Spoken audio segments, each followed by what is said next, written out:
Hello again, and welcome to another edition of the Couch's Corner podcast. This is episode 6 with your host, Boots, and once again, my guest co-host, which is Krissy. Hey everyone, how's everyone doing tonight? They can't respond to you. I was always told to be polite, and that's what I'm doing. Sometimes I have a hard time with it too. Sometimes I feel like when we do these podcasts, I feel like we're live, and there's people listening as I'm talking right now, and they can comment to us via like Facebook or something like that, and we can like start talking about it. You know? Wouldn't it be cool if you could have live call-ins? Yes, I think that'd be awesome if we can have something like that. And I know Chris and I have spoken before about trying to not necessarily do a live call-in show or anything like that, but he had the idea of trying to make things a bit more interactive, either like a Facebook Live.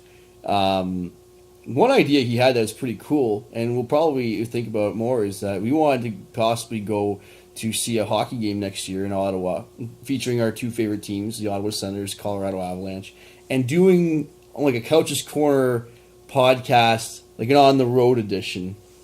And I think the idea of it's really cool, except I think that there'd be a lot of people pissed off to hear these two guys yammering on about God knows what while they're trying to watch a hockey game. That's nothing new for me. When you and I go to the games, you color commentate the entire game, and I don't even pay attention. Well, by that logic, that shouldn't bother you then, if you're not paying attention. But anyways, I digress. We're here today to recap round 2 of the 2018 Stanley Cup playoffs. Round 2, Krissy, I don't know if you've listened to our podcast when you're not on it or not. You should say yes. But I'm going to ask you a genuine question right now.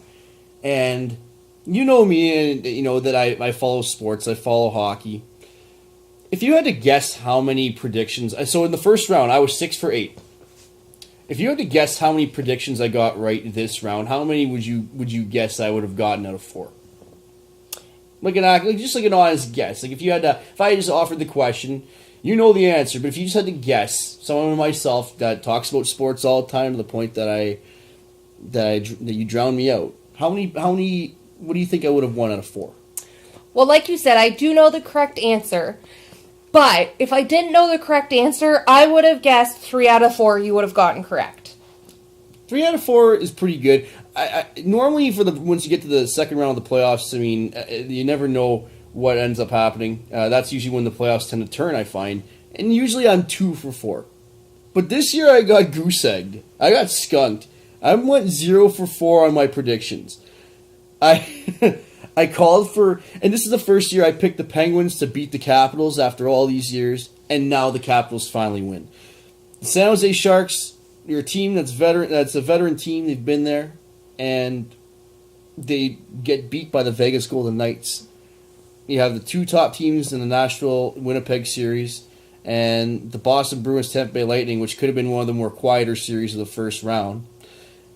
I don't know. To me, everything seems backwards or upside down right now. I mean, I can't fathom why, how all these games happen. I mean, it's easy. A lot of these were toss-ups, but the Vegas one is what really gets me. Anyways, before we get into the series and start talking more, just a quick update on our hockey pool. I have been gaining some ground on Chris going into round 3. I'm still trailing by a score of 416 to 384, but I've actually been the higher producer of the second round by about 34 points, so I'm gaining ground right now, but Chris still has Dustin Bufflin leading the charge.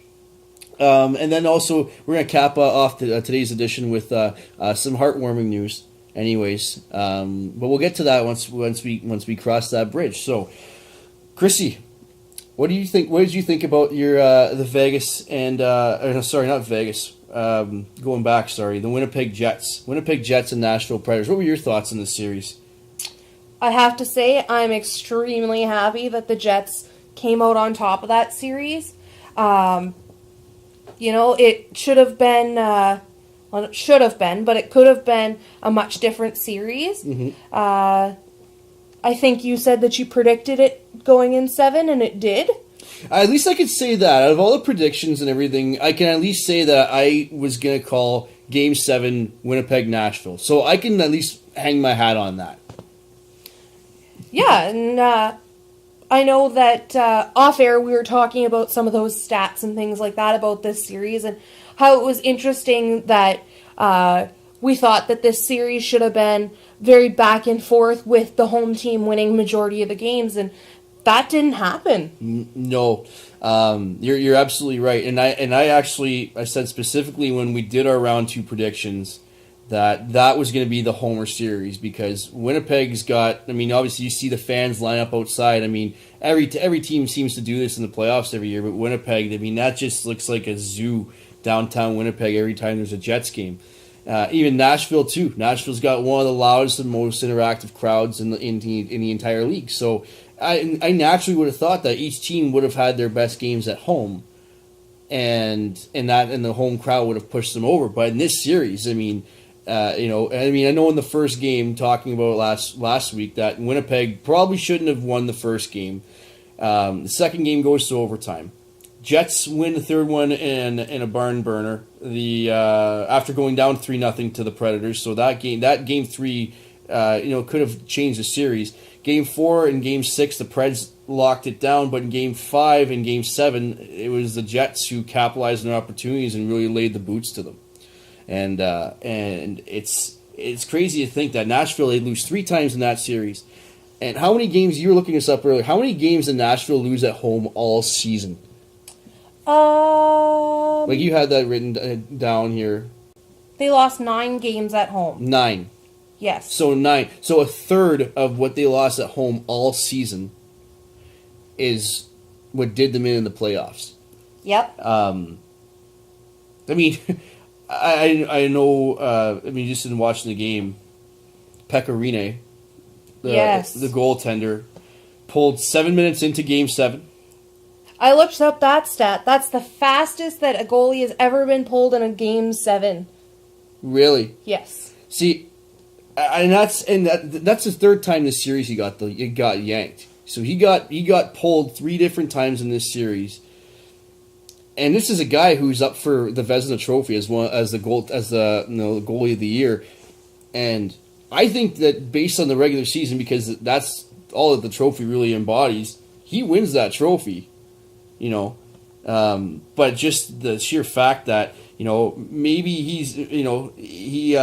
maybe pulling him wasn't the right decision. I don't know. UC Saros came in, didn't face a lot of shots in the second period, but Scheifele gets the 2-goal lead at the end of the second, and then Winnipeg gets the power play in the third period and capitalizes. Was just going off that? Would you think? 7 minutes into a game, yes, there are 2 lousy goals, but would you have done the same as Coach Peter Laviolette? Would you have pulled your franchise goalie in Game 7? Would you have pulled him? Personally, I think I would have left him in, see if he could have rebounded from that. Someone coming from a sports psychology background, I think that there was lots of strategies that he could have used to try and get back in the zone, get his head back in there, and possibly pulled it into the strategies the goalie could have used. You mean? Yes, absolutely, the goalie. I think in that situation, it's something personal that he had to work out with himself.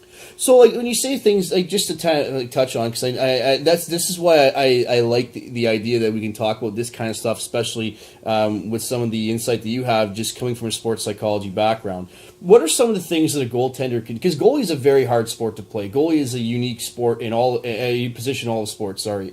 What are some of the things that maybe Pecorine could have done had he been left in the net? Because that's not his decision, but had he been left in the net, what are some of the things that he could have possibly have done?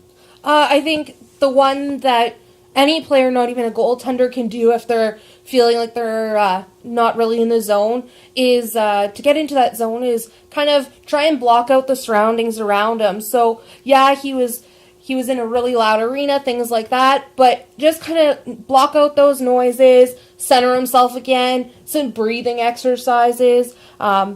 I talk about breathing all the time. That's a main thing. You want to do those big, deep belly breaths. Would have helped him get back into the game, as well as visualization is a huge one. So picturing yourself in the net, stopping the puck. So going back to games where you know that you played really well, or Well, Pekka played an unreal Game 6 in Winnipeg to keep them alive. Yeah, so go back and think of some of those games, and also using imagery to picture how he could have possibly stopped those goals that he let in, those two soft ones. But the two soft ones, would that be something that you kind of, I mean, you always hear it all the time with a goalie, you try and block it out and then just move on to the next thing and not to dwell on it. And you know what? It goes in, whatever, who gives a shit? We're on with the next one. Worry about stopping the next shot. So how, when you say that, does that have any sort of conflict in how a goalie would process that? I think it all is an individual thing with the goalie. Some goalies need to forget about it and move on, like you said, and there is some goalies that need to internalize it, process it, and be able to come to terms with it before they can move on. And that's something that I don't know about him, obviously, but as a player of that caliber by this level, he should be in tune with himself to know what the proper steps were. And hopefully he is seeking a sports psychologist. I'm sure that they have a support system. You don't get into the highest levels of the game and not have that support system in place. But I mean, you're totally right. You go back to some of the things that make you successful that you can build upon. And even PK Subban said after the game, and he said that Pekka is the backbone of the team. And we were talking about how good is Nashville, because they're a team that made the final last year. They were the top team in the regular season. They were guaranteed home ice throughout the whole playoffs. They were the team that everyone was expecting. It was their cup to lose, and they did. They did. So it's up for grabs right now, and we'll get into that as we go into the prediction of round 3. But I mean, if Pekka's the backbone of the team, what does this mean going forward then? I mean, he had a rough outing last year in the finals against the Penguins. Obviously in this, I mean, and he had a few rough games against the Colorado Avalanche where he looked human and obviously couldn't keep it together against the Jets. Do they come back with Pekka Rinne next year, who's still under contract, or do they try and find a way to get backup UC Saros some more playing time and make the future the present in Nashville? Well, I think they have to sit down as a team and discuss that one. It'll be interesting to see what they do. There's lots of potential changes for that team next year, though. There is. I mean, UC Saros is one. There's some guys who are going to be needing some new contracts. Some new contracts are kicking in. Kyle Turris' extension is in his raise, so his salary is going up from $3.5 to $6 million. And that will have. Jeez, I wish I made $6 million ever in my entire life. Yeah, I know, and that's modest. That's a contract of a second line centerman in the NHL, and that's exactly what he's getting paid as. But there's just a lot going on with their team. Just as a quick thing before we hop on with the Winnipeg Jets, this is a funny one to me because he came in halfway through the year. But does Mike Fisher retire? I think he does, personally. I think he missed the game a little bit, saw that the Preds were doing quite well this season, and decided to jump back in for one last ride. One last kick at the can. I feel the same way. Part of me, I mean, Mike Fisher, granted he didn't play in Game 7, he was injured. I know he came back late in the year, and, he wasn't, obviously, I wouldn't necessarily say a shell of his former self, because he knew his role as a hockey player, and he was a leader on that team, even though he wasn't wearing a letter when he came back. I tend to agree with you. As much as I think that he might have the athleticism and the will to go back, I just think at this point that this is almost looking like if this would have been the year, then he could have gone out on top. He can't play the last 20 games of a regular season again next year. He'd have to either be back for the full year. But I wouldn't be surprised, though, if a guy like Mike Fisher sticks around. It would be very interesting to see that. But on to the team who actually won the series. Is it wrong to say that the Jets are flying high? Hashtag dad jokes right there. Gotta love the puns. I'm gonna be the best dad one day, strictly for the jokes. That's it. That's all. That's the important part of parenting, is making sure that you're good at having puns. Absolutely. Isn't it not the first rule in the book? I don't own this said book. that I'm talking about or referencing right now. You didn't learn it from Barbara Coloroso a couple weeks ago? She was a great... You know what? I have to thank both you and Chris for that. And I remember asking Chris this before we were going to do our first podcast, and he was talking to me about her, and I said about who she was. And for all of you out there who are looking, who are, having kids or need parenting advice, not that we're parents at all, but Barbara Coloroso is actually one of the better public speakers I've ever witnessed in my life. We had her here at Cambrian College a few weeks back. This one here, actually, Krissy, actually has the book "Kids Are Worth It," and this is Anyways, without pulling back too far, I mean, I know we were getting onto the Barbara train, and she was a riot to watch. I loved watching her. But with the Winnipeg Jets have a lot of things going for them right now. So if you were to try and pick an MVP, because this is around the same time that there's candidates for the Conn Smythe start coming into play, the picture starts to clear up a little bit. So I'm gonna spit out some players at you right now. And I know you've watched. I know I've watched all the games. I know you've watched a good chunk of them. Most of them are on far too late for my liking. Those Western games, you know what? I totally agree. Most people, I tend to be I'm a Nighthawk. I love watching those Western Conference games because it's usually the only time I can actually watch a full hockey game uninterrupted or without having. Is that a dig at me? No. I'm just saying, just in general. I don't know too many people who text me or we do. At 11 o'clock at night, I probably have more texts at 5, 6, 7, 8 o'clock. That's just life. That's just the Eastern time zone. Anything that happens past 9 p.m. in my life is far too late. Absolutely. So, just with that, I'm going to spit out some numbers to you, Krissy. So, Mark Scheifele, leading scorer for the Winnipeg Jets, has 11 goals in 12 playoff games, 16 points altogether. An NHL record, 7 road goals in one series against the Nashville Predators. So he, in 4 games in Nashville, racked up 7 goals. Connor Hellebuck, the other goaltender who's up for goalie of the year, you played lights out, played fantastic. Won 3 games in Nashville, and the only game that he lost was in double overtime on a terrific goal. Dustin Byfuglien is Big Buff, as you call it. What did you like to call him earlier? I said that he was out there shaking those guys like little ragamuffins. Ragamuffins. Because Krissy says ragamuffins. It's part of my daily context. Well, I shouldn't say daily, but I like that word a lot. But Byfuglien played a pretty good series. He's played fantastic playoffs. He's a force out there. No one wants to mess with the guy. He's 260 pounds. I mean, the guy's a brick wall if you ever try and go at him. But the reference it last night, Mark Scheifele said it in the dressing room. Coach Paul Maurice said it in the podium after the game. Captain Blake Wheeler has a lot to do with getting this team on board. So, just in going back to a sports psychology perspective, is it the guy who scores all the goals, the guy who keeps the puck out of the net, the guy who imposes himself physically and is basically the force to deal with, or the captain, the guy that leads the group that has everybody on the same page? Who's the most valuable to you in that regard? Taking out the scoring and all those stats and everything, I would have to say that the captain, the glue of the team, he's the one in charge of getting all those players fired up. He's the one that's in charge of making sure the goalie's head's in the game.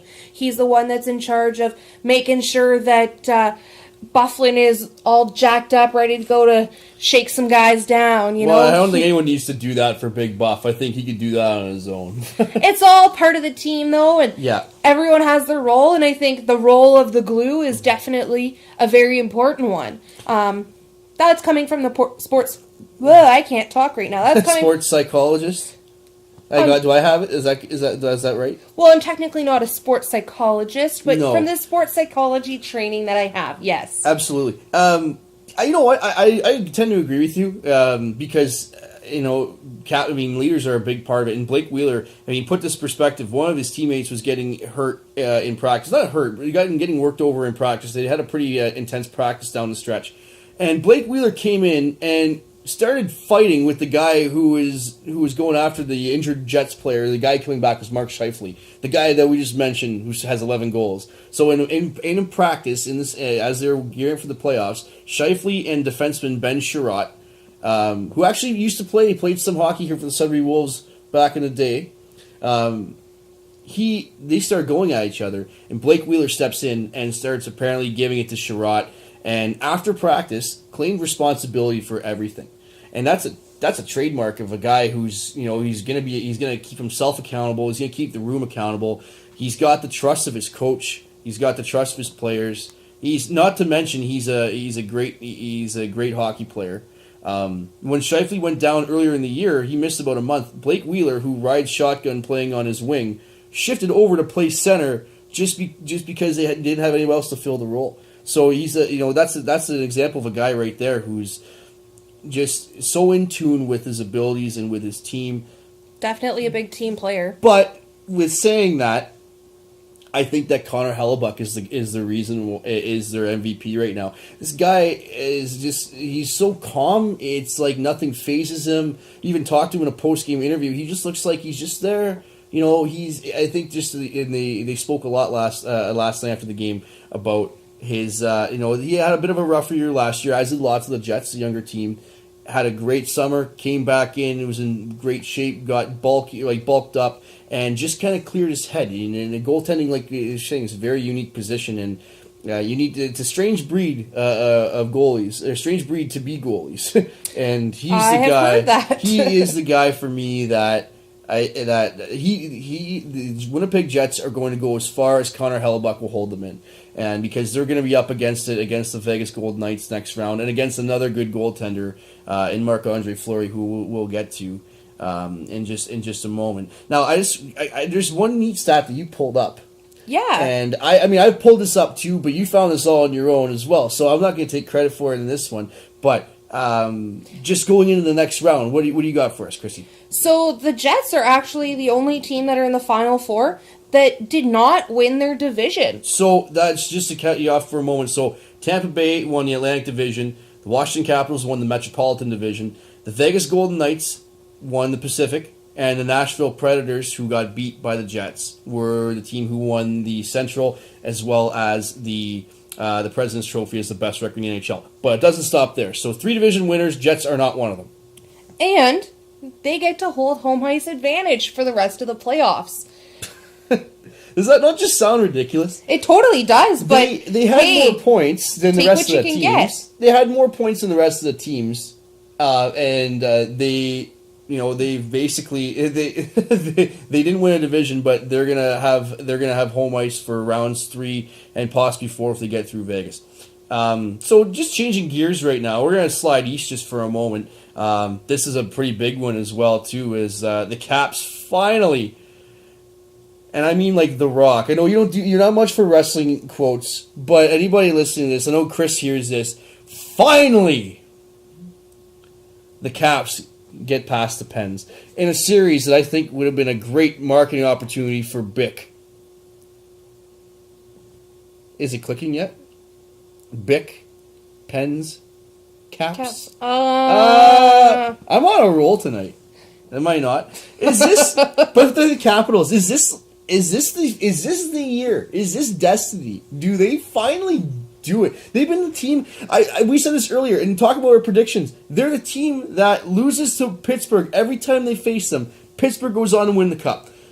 The last 2 seasons, I've called Washington, who won the President's Trophy as the top team in the league, to knock the Penguins off in round 2, and they've gotten bounced both times as the Penguins basically went on to win the Stanley Cup in both cases. This year, everybody picks the Penguins thinking, oh no, the Caps aren't going to get through. And sure enough, Game 6, overtime, Evgeny Kuznetsov, in a game that did not have Nicholas Backstrom for the Caps, Tom Wilson still serving a suspension. This team is looking like they're the real deal this year. Everyone gave up faith in them, but they didn't give up faith in themselves. There you go. Is that another sports psychology thing? No. I mean, or an inspirational quote of some sort? I think that's the inspirational quotes that come out of me sometimes. Well, in watching the series, everybody always has their eyes on Ovechkin. Alex Ovechkin, captain of the Washington Capitals, has been for nearly a decade.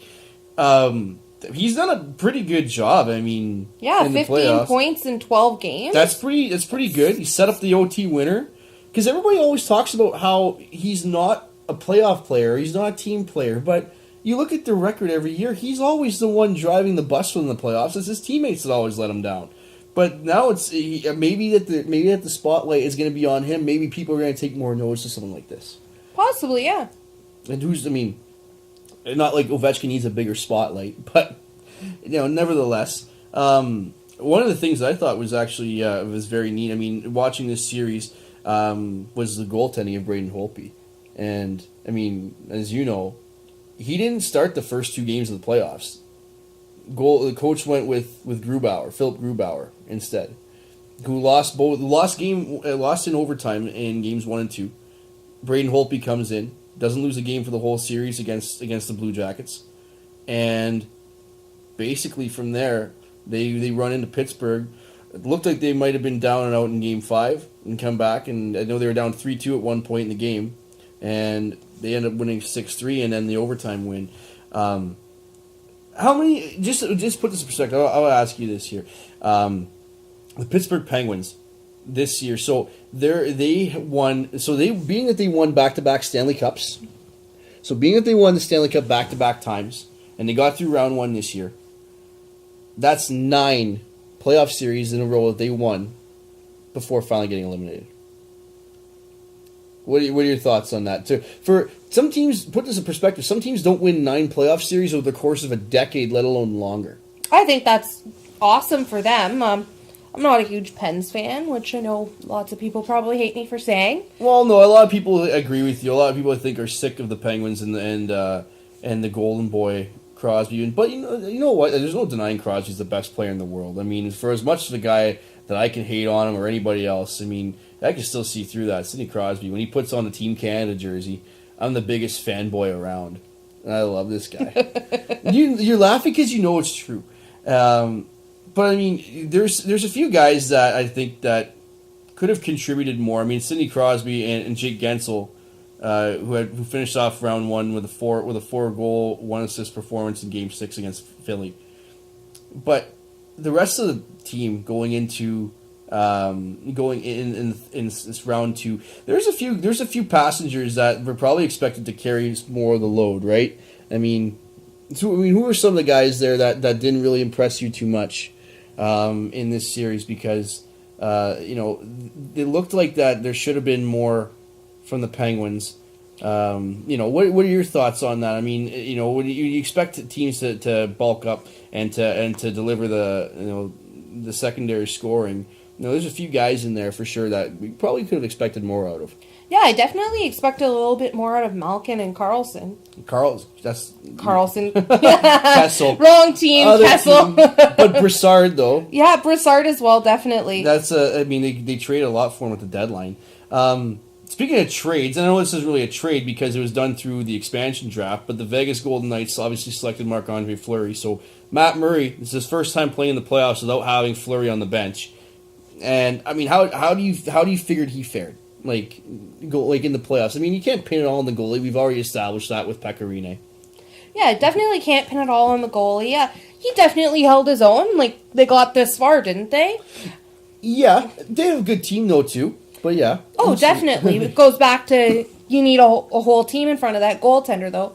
I think he did all right. It's definitely a building year for him, and he's going to take what he learned this year and hopefully just grow from that and become the starting goalie that they want and need. Absolutely. I mean, and there's no question he is that starting goalie already. I think that he could have. I mean, and like I said, going back to it, where you had Fleury on the bench. I mean, that's a great partnership, and he's mentioned that several times. But how would a goaltender like this? So Matt Murray's in his early to mid 20s right now. Let's call him mid 20. I think Matt Murray's 24 years old right now. So being that Murray has already won 2 Stanley Cups. He's got another younger backup goalie on the bench. Would it not be, like, from a sports psychology standpoint, especially, because I mean, I think this thing, I mean, thinking about goalies a bit when it comes to this. Would it be wise for a team like Pittsburgh to go out and look for a veteran goaltender, like a veteran backup goaltender, just to kind of help Murray when he goes through his ups and downs, being a younger guy still? I'll be completely honest, I don't know much about their backup goalie. I don't think it has a lot to do with age. or being a veteran. I think it has to do with the relationship that those goalies can build. I know that I see the relationships that goaltenders have at a much younger level. Like I was saying last time, my cousin is a goalie, and he's in major midget right now. And I see the way that him and his partners bond with each other. And it's interesting to see that when the goalies get along off the ice, it makes for a far better season on the ice. And I think, goalies, yes, absolutely. And you could say about about the rest of the players on any given team, but goalies ever so much. And not to jump back to the Predators series, but you could see last night when UC Saros was in, they had TV timeouts. You go to the bench, and Pekka Rinne wasn't saying anything to anybody, but Pekka Rinne was still showing support to Saros. And go and they pat him on the blocker, almost like a high five or a fist bump. Just to, you build that even though you're competing with this guy, because ultimately you want to goalies want to play. There's only one net, right? There's only one net. So there's a line between being a good teammate, being competitive, and still being supportive. And I think that. I think a guy like Matt Murray would benefit from having an older guy as a backup, and I know they tried that this year with Antti Niemi, and he, ended up having a pretty bad first few games, ended up going to Florida and finished in Montreal. But that another veteran backup might not be a bad idea, possibly going forward. I'll ask you this, Krissy, before we head into the next series to recap. Pittsburgh, they won two prior cups out in round 2. Are they back in the cup convo next year? I think definitely, like we were saying with the young goaltender, and he's only going to grow. Yeah, you can say that the players on his team are only getting, or in front of him are only going to get older, but it's about playing smart and not about being young and peppy all the time. That they still have the capability, and they still have a lot of very talented guys in front of them. That for sure. That I think you'll definitely see them back in the running. I'm not saying they're winning it, but I think you'll see them be a very solid contender. You heard it here first. Any team with Sidney Crosby on it is a contender for the Stanley Cup for me every year. Any team with Sidney Crosby, let alone Malkin and Kessel, Brassard, Letang, list goes on and on and on. On to the next one. The Lightning. Lightning strikes against the Bruins. I'm all over this tonight, eh? Like, this is... Dad joke, all right. dad joke. All right. That's it. I don't want to talk about this because this whole topic is just stupid to me. I hate this topic. But we got to get this one out of the way. Brad Marchand. I don't even have to finish this sentence. Brad Marchand licks Ryan Callahan of the Tampa Bay Lightning. Honestly, there's hockey traditionalists that are absolutely disgusted by this. Do you know what? And it's not just them that are disgusted by this. There's members of the LGBTQ community that are quite up in arms about this, claiming it and calling it a very homophobic statement or gesture. Now, just to add context, licking somebody should not be homophobic. In fact, you could probably argue the opposite. But does it border on other sexual misconduct? Absolutely, if you want to get specific. But I think what I know we found a few readings of this online, and this is something that you told me about, and I was like blown away. I could not believe that was a perspective that somebody had. But you never know what perspective somebody has until you look at things their way. And I think the thing that possibly made it more controversial. Oh my gosh. Controversial? There we go. Was the fact that he went on record after and said that the guy was cute and that he'd like to cuddle with him. Not him. Not Callahan. But in round 1 against the Leafs, Leo Komarov, he did the same thing. Gave him a little lick, gave him a little kiss there, and everyone was all up in arms about it. And at that time, I think everyone found it somewhat amusing, somewhat like a joke. And then he made those comments of, I thought he was cute, or he thought he wanted to cuddle. And you know what? Brad Marchand is the Boston Bruins ambassador for the You Can Play project, which is trying to get people of all genders, races, trying sexual orientations, what have you. They're trying to grow the game of hockey to a larger audience instead of just these rich white guys that everybody so claims that's the only people who play hockey.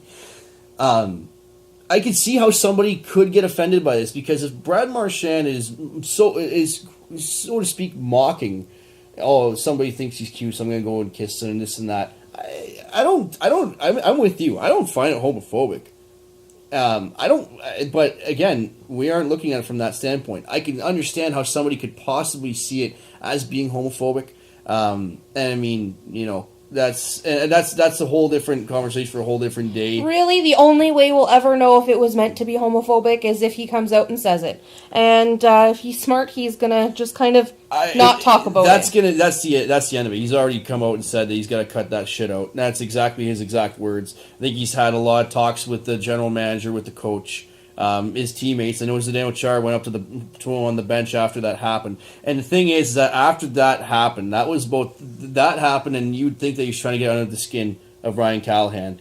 But it was all lightning from there, and that was to close out Game 4, and then they closed out Game 5. So Boston didn't really have much of a chance. I'm going to go through a little list of something here. I'm going to go over some injuries. I was just going to say, do you think any of their injuries had to do with the fact that they... And every year, you want to know how tough hockey players are? Why don't you, the day or 2 days after they get eliminated from the playoffs and they have their media day and they clean out their lockers and they do their interviews, there's always a laundry list of injuries that come out. And a lot of them are gruesome. A lot of them make you scratch your head because of how long they've been playing with it. And also what makes it really significant in a lot of cases is the players who are injured. So I'm going to read off a little list right now. And this is going to be, I'm not trying to go word for word with the Boston Herald from what they posted, but just to go through, obviously Torrey Krug, Game 4, went into the boards very awkwardly. Could have broken his leg, his femur, any of the above. Suffered a fractured ankle against Tampa. He's on a boot, wearing a walking boot for the next month or two. Doesn't need surgery, expects to be ready for training camp. Boston Bruins defenseman and captain Zdeno Chara. So those are top two their defensemen right there. Dealt with a left shoulder injury during the playoffs. Also broke his right index finger, so his pointer finger, in Game 2 against the Maple Leafs in Round 1. And played through the rest of the playoffs like that. So played through the remainder of that series and the entire Tampa one. Jake DeBrusk, hero against the Maple Leafs, sprained the AC joint in his shoulder during Game 1 against the Leafs. 6 games later, puts him into Round 2. Brad Marchand, groin injury during the Lightning series, no surgery. Patrice Bergeron, concussion-like symptoms and a cold against the Leafs, had some groin issues as well. David Backes hurt his back against JT Miller of the Lightning in Game 5. Noel Acciari, fourth liner for the Bruins, right winger, playing with a sports hernia injury from November, and played through the remainder of the season. And he's going to be having surgery, obviously, to correct that. So, I mean, aside, I know that Noel Acciari is not a household name, but everybody else that I've named off are players that had a lot to do with the Bruins' success, both in the regular season as well as the playoffs. So I don't think that there's a small coincidence that they appeared to flame out fairly quick. With that being said, though, Boston seemed to fall apart when I thought they were just getting it together. It's been Tampa Bay, actually, who looks to be hitting their stride, and they seem pretty rested. Yeah, they definitely found their footing there. They ended up winning both their series in 5 games. It's pretty impressive. 5-game series gets you. That's only 10 games through the first 2 rounds of the playoffs. There's some teams that have only played 11 or 12 or whatever the case is, but those 5 games are, I wouldn't say they're easier games, but I mean they had their way with the Devils in the first round, and they had a Boston team that just didn't quite have it. So I mean, going forward in the playoffs, I think Tampa's a good pick just because they appear to be rolling right now. They appear healthy. Again, they appear again, and then we're gonna find out afterwards if they are. But to me, on the ice, I mean, they're going full force right now. Braden Point carrying the team offensively is just continues to impress. Nikita Kucherov, 100-point scorer through the regular season. Victor Hedman, who's obviously an elite defenseman in the league, and Andrei Vasilevsky. So again, talking about who we would consider to be the front runners for MVP for the Winnipeg Jets. Conversely, are we talking about the playoff scoring hero, the defenseman, the steady presence, or the goaltender? Who do you think is most responsible for A, the series that they've just played, and B, the one going forward, who's do you think the MVP, or who would be the MVP on the team right now? Like I said, I still think it's the player that's the glue. So the person that's been consistent through the playoffs and stuff, sometimes slow and steady wins the race. You don't need to be the top dog every time, but if you're working hard, pushing through and stuff like that, I think that's the player that you got to look for. Well, I think so. There's a lot of people who can say that. So I mean, would you? I mean, by saying that though, I mean, I know you're going off the board and saying that it's Steven Stamkos that's really doing, because he's the captain of the team, but one would argue he's not really even been close to their best player, and that's maybe has something to do with how good of a team they have. Well, and it all comes down to, is your most valuable player the one that's on the board or the one that is behind the team, and kind of keep them focused and at the reins of the success behind the scenes. Yeah. And I think you can make a point for, they have a great veteran team, though, right now. I mean, they've built up a great team that's been to the conference finals. It's the third conference finals appearance in 4 years for the Lightning. Last year is the only one they missed. They missed the playoffs entirely. If I had to say right now, I would say Braden Point is, I think the Lightning are going to have a hard time signing this guy when his contract's up, fitting this guy into the cap. But, man, Braden Point is a guy that this team cannot lose. He just seems to get better with each passing day. And I am very, very excited to see him in round 3 to see what he can do against the Caps. And then our last but not least recap, the Golden Knights, the Vegas Golden Knights, continue the first round against the San Jose Sharks. And we won't talk much about this because we're getting close to time, and we've talked at great length about a lot of things earlier. But what the hell is happening with an expansion team? I love the term the Golden Misfits for these guys. Such a great moniker. I watched all the games in this series, and there wasn't really anything worth noting, but except the Golden Knights they're there. They're not going away. They're pushing. Marc-Andre Fleury, talking about how important he is. Matt Murray, yes, he's credited with 2 Stanley Cup wins. So is Fleury in the last 2 years. Fleury, 8 wins through the first 2 rounds, obviously in net. 4 of those were shutouts. 4 shutouts. That is phenomenal. So I'd say that right now he's the Conn Smythe runaway. I don't care. I know we mentioned a few names, but he's the guy right now. I would have to say he definitely is the backbone to that team. I'd say if I'm going to take someone else's words. PK, he definitely is, and I don't think there's anybody who's going to argue with that. Marc-Andre Fleury just means so much to the Vegas Golden Knights. Okay, so we're going to get into some predictions now. I need a better result. Then I need at least one. I gotta pick at least one winner in the finals, or for the finals. We should make a friendly bet between you and I on this one. We're gonna have to figure that out after. But we're going to be very close to this right now. So I'm going to make my picks. You're going to make your picks. And I know Chris isn't on the podcast this week, but we're going to get his picks at some point too, whether it's for next week's podcast. But it's going to be a week late. I just hope he's just going to post it in time. So right now, I've got the Tampa Bay Lightning over the Washington Capitals, which is about to start actually in a few minutes. We're Friday night right now, May 11th, by the time we're recording. I've got Tampa Bay over the Caps in 6 games. Winnipeg over Vegas in 7 games. So what do you have, Krissy? Mine are similar to yours, but not quite the same. So I do agree with Tampa over Washington, as much as I would like to see Washington win. I'd love to see Ovi, but there's lots of guys on Tampa I'd like to. Yeah, I'm a Caps fan if I were to choose one of those two teams. A bandwagoner right now. Definitely. I think that'll go to 6, like you said. And then I think Vegas is going to win over Winnipeg, unfortunately. Go Jets, go. I'm a huge fan of the whiteout. I'm a true Canadian Northern girl, but I don't know if they have it in them. I think that's going to go to 7, though. I think it's going to be a long, hard-fought battle. I agree, and but I'm going to say this right now. I'm not picking Vegas at all. At all. I know they've made me eat my words twice, but you got to think that this is the 3rd time. This is it. Winnipeg has got to do it. So I have Tampa over Washington, Winnipeg over Vegas. Krissy has Tampa over Washington as well. but Vegas over Winnipeg. Now we're running tight for time. I do want to end with a little happy note. This is a good note. This made me very happy to hear this today. Yeah, I was online today and I was doing some reading and stuff, and I actually found out today that the Humboldt Broncos are planning on still icing a team for the 2018-2019 season. That's absolutely incredible.